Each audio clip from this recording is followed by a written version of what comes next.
Bonjour à tous. Hello everyone. Test Drive Unlimited Solar Crown has been out for several days now, and we wanted to take a moment to talk with you, to go over everything that's happened so far. A lot has happened. There have been plenty of questions raised by the player community, and we also encountered some launch issues, especially with the servers. We're aware of that. So we wanted to address it, talk about what's been happening, discuss the steps we're taking, and also give you an idea of what's coming very soon for Test Drive Unlimited Solar Crown. Regarding the launch of Test Drive Unlimited Solar Crown, we experienced some network issues, despite our efforts to put in place as many safeguards as possible to ensure things would go smoothly. I worked on the previous test drive game, TDU2, and back then we faced major network problems. I really didn't want to go through that again. So with Solar Crown, things are going better because players can access the game. Some had to try a few times, especially at the beginning, but they managed to get in. We had taken far more precautions than we did with the previous TDU, running a lot more tests. Actually, we had beta phases set up specifically for that. Of course, they helped answer a lot of questions and we were able to fix a lot of things. I think the important point is that we made a lot of progress. There weren't as many issues as during the beta phases. But as we expected, we didn't anticipate having so many players. There are issues that only appear when a certain number of players are online, and that's probably what we couldn't foresee at that time. It's not so much that we were overwhelmed by success, because we were always prepared for a large number of players. But it did reveal problems that we couldn't detect before. So right now, that's what we're working on fixing. A lot of things will be coming with the week 1 patch, which is what we call it internally. It's essentially the patch that's coming very soon. It's going to address a lot of server-side issues, as Alain mentioned. And during maintenance, we've already been able to fix some things server-side. But now, we need to make bigger fixes that we call client-side correction. Those are issues in the game itself. So these are big changes that are coming soon. The closed beta definitely brought us a lot of valuable insights. But having a large number of players also had its own impact. Having so many players obviously brought us to a point where we had to address certain issues in real time. Issues that we only could see once we reached that stage. And there are things we've been able to fix on the server side, which is what you've likely noticed during the maintenance periods, or when there were spontaneous disconnections, those sorts of things. These are issues we continue to work on, and it will be an ongoing process. However, most of the problems will be addressed with the first major patch, which fixes over 300 bugs. These bugs range across different areas, but a lot of them focus on server issues, problems with saving your progress and things like that. These are major pain points, small but impactful issues that can be very frustrating, especially when they keep happening during your game sessions. It will be fixed with this first patch. Since the game's release, we've been gradually improving the server side, which is crucial for the game step by step. But this patch will fix a lot of in-game issues and bugs, and at the same time, it will be synchronized with a major server update that will also resolve many connection problems. It's really important to understand this is super important, that even though we have this huge patch, there's a delay before we can get it. It needs to go through testing, which is a major step, and it also has to be approved by the console manufacturers, obviously, for them to give us the green light. Of course, we want to deliver it to you as quickly as possible, but it has to be tested to ensure the highest quality. That's just part of the development process. So the patch doesn't just come with bug fixes, there are also improvements to the game. Of course. I think one of the biggest challenges right now is optimization. As you've noticed, there are some small performance drops. Initially, with this first patch, we'll mainly focus on all consoles and platforms, but the emphasis will be on PC. Overall, you can expect a better experience soon. A second patch will come a little later that will specifically address issues on the PS5. We know we are currently experiencing performance problems on the PS5, particularly with lower graphics quality. All of that will be included in a major patch for the PS5. Which is separate from this first patch because it's obviously much larger, more involved, and requires more testing. But it is coming, and it's coming soon as well.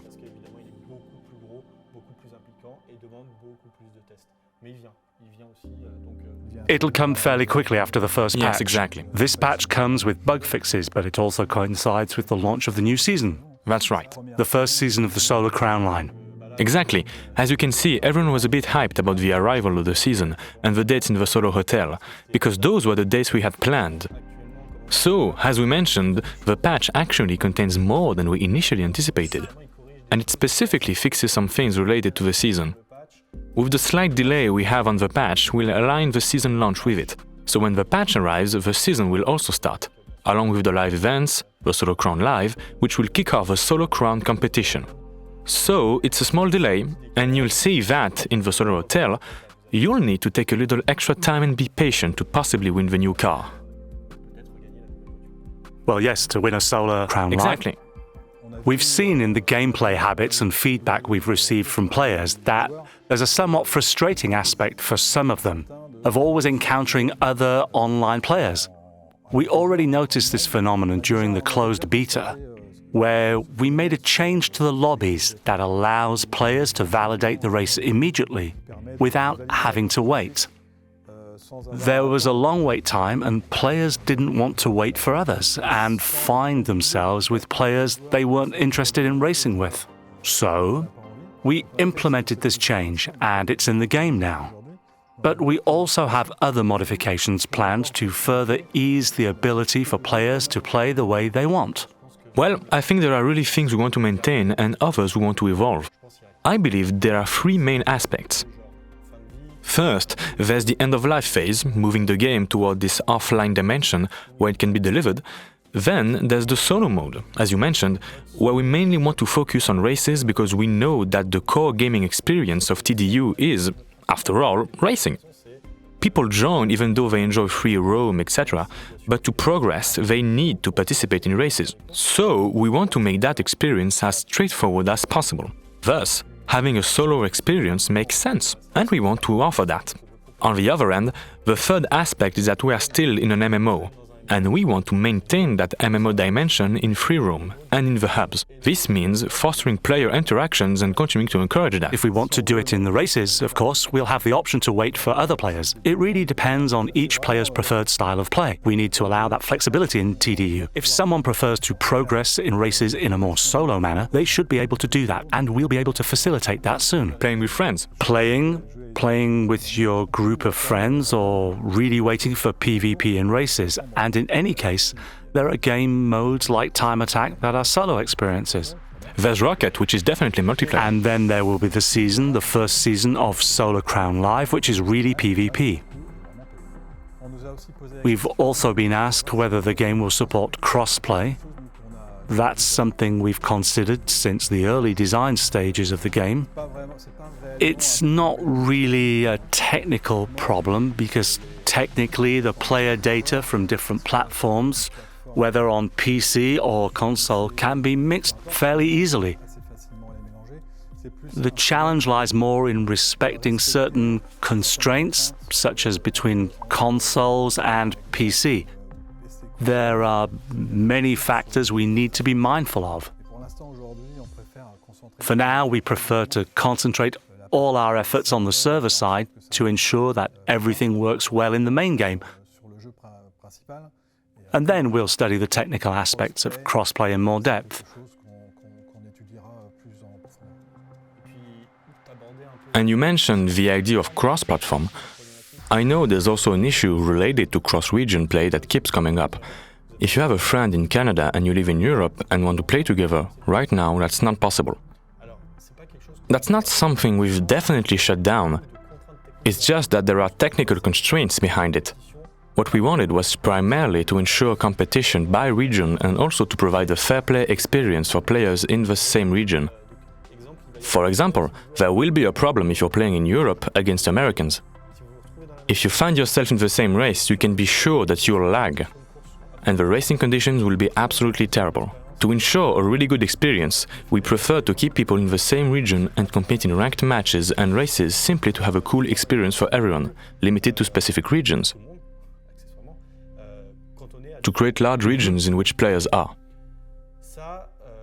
This isn't a debate that's completely closed. We may allow cross-region play, but it might create sessions where players are isolated to play together. They won't disturb others, and of course, they won't have access to ranked mode. These are things we're thinking about, but right now that's not the priority.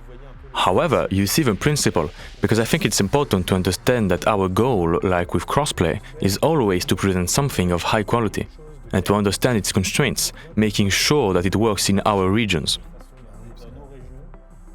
And then, regarding smaller constraints like that, of course, we'll address them. Well, because connections are relatively fast now. Of course. But we realize that when we connect continents, Yes.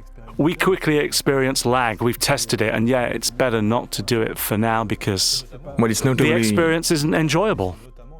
Plus, it's one of the issues you encountered at the beginning of at launch. There were servers that were a bit too far apart, which led to response issues. And that creates problems with, well, simply server performance. And you were getting stuck in certain areas, etc. So we had to redivide these regions, and in the end, you see, it's issues that causes many other small problems. And that's why we shouldn't rush these subjects. We need to think carefully about them, and it's always to provide the best possible experience.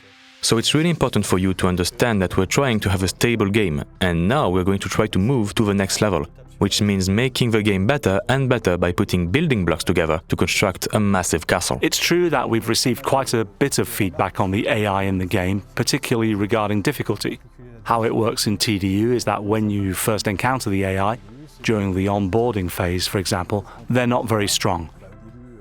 Everyone has noticed this. I think they're quite easy to beat. We have a ranking system that assesses the player's level, and as you progress in races, when you're playing against a lot of AI in a solo mode, the difficulty of the opponents in the races adjusts to the player's level. So when you're in first place, because it's easy at the beginning and you keep finishing first, eventually you end up facing expert level AI, and it becomes much more challenging to win. In fact, yeah, that's exactly it. We essentially do the same thing as what happens in ranked matches. It's an ELO score, and you're racing against the AI based on your position in the race. Yeah, the ELO system is the ranking system we use in chess, for example. It's the same system. It allows us to assess the level of all players relative to one another quite simply and quickly. Exactly. The stronger you are, the fewer points you earn when you win against someone weaker, and vice versa. It's a system used in chess, very smart, that quickly evaluates the differences in players' levels. This is a system we use for ranked matches among players to evaluate player levels and help them progress through the leagues. But it's also a system we use somewhat behind the scenes to assess AI levels in relation to players. Because the issues are relatively the same, we want to provide a challenging experience for players that's tailored to their level. It's exactly what we do in multiplayer, providing an experience suited to each player's level. We wouldn't match diamonds with bronzes. That would make absolutely no sense. Similarly, we want to make sure you're playing against AI that always keep things interesting. So that there's a challenge. But a challenge, in my opinion, is the goal. Yes, that's right. Although maybe they're a bit too challenging. Right now we have a slight balancing issue, but it's mainly because there are many aspects of the AI we can improve. First, they're extremely aggressive, which makes them ultra-competitive, especially because they'll bulldoze through the starting grid and dominate corners, as they want to pass and stay in their lanes. You've seen that they don't pay attention to you, because they're focused on being the best they can be. This is particularly true at the expert level.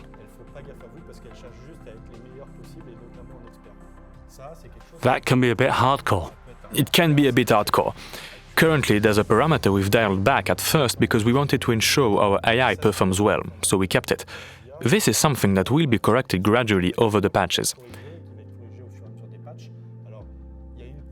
As we've communicated, there's an initial patch that will adjust the balancing parameters to simplify the difficulty of the master AI.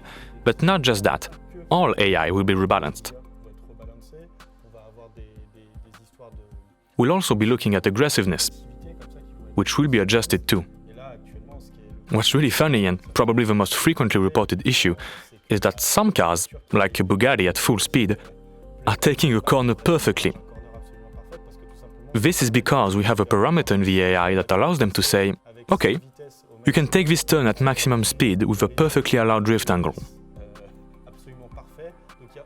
No human on Earth can do that at that speed with their eyes.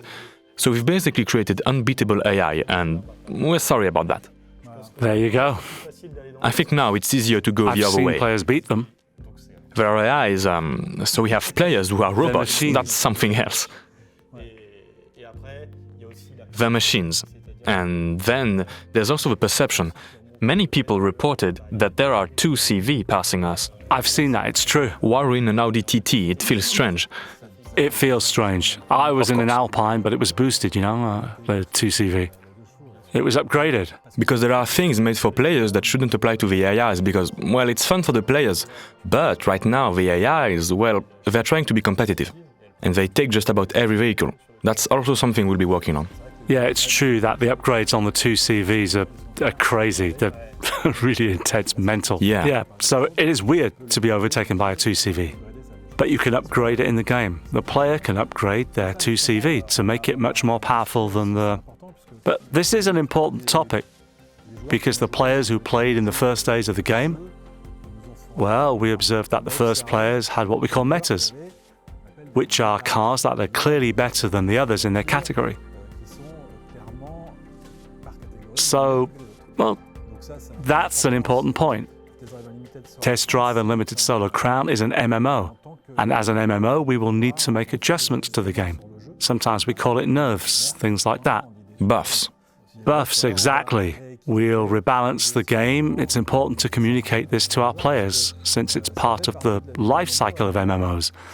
At some point, certain cars will be stronger, and after an upgrade, they might be less strong, or better balanced compared to other cars. So, that talks about the cars as they are in the game, but also the upgrades that might make some cars too powerful. So this will be part of the changes made over the course of the game's updates. Of course. Game updates are super important. It's a crucial concept in MMOs to have a game that adapts based on what the player experiences in the game. And we're not against the principle of meta. It's also because the experience is challenging and because people are looking for tricks to win against the AI or other players. Which is really interesting. It's exactly what we wanted to create. Players who are so engaged that they search for what the metagame is. However, it needs to be shaken up. It needs to be. It needs to change, be corrected, modified and evolve over time. Maybe sometimes the Audi TT will change categories. Or maybe it will have slightly less powerful upgrades one season. Maybe next time it will be for the Bentley. We might also nerf the AWD because we know that in all racing games, AWD performs better. Center differential, 4-wheel drive on the starting grid, it's really significant. It grips well. It really performs well on the corner exits. They face fewer constraints in the game. Perhaps the race restrictions also need to change a bit to allow for races between RWD and AWD to improve the balancing within the races themselves. There are plenty of options. We're not closing any doors, It's and I essential think we need to make changes. Just like with the Paladins. it's like the Paladins, and that will change every season, of course. Yeah. Plus, we're getting more and more cars, so there will be new balancing. So, following the problems we had with the servers at the game's launch, well, we've corrected a lot of issues and hopefully we won't have any more. We've fixed all the network problems, but that said, for the players who were there on the first days, it was complicated and we want to offer them compensation. Yeah, well, a nice compensation. I think that right now we don't exactly know what we want to do. We're still discussing it among ourselves. The goal is, what takes time right now is not so much to give it to you, but to provide you with something that matches what happened with the servers. Of course, it won't be 1 million solo coins. We know that would just ruin your experience. We're looking for something that makes sense in a TDU context, so that's coming. And then, well, there's also content that's coming. Right now, we're only at the first season, and the first season hasn't even started yet. So there are going to be a lot of things happening in the first season. Live events, the Solo Crown Live, so a lot of content is coming. And then behind that, well, Ibiza. Ibiza in season 2. The arrival of Ibiza, season 3. We've already talked about that in the last interview on the last video we made. Season 2, Ibiza. Season 3, the clan war. Season 4, the casino, the return of the casino. There's a lot of content coming to the game, so that's cool. And we're really happy to see that a lot of players are currently having a lot of fun with TDU. And we wanted to thank you because it's really cool to see that you're playing the game the way we imagined it. It's truly amazing. I've seen some incredible screenshots and gameplay sessions.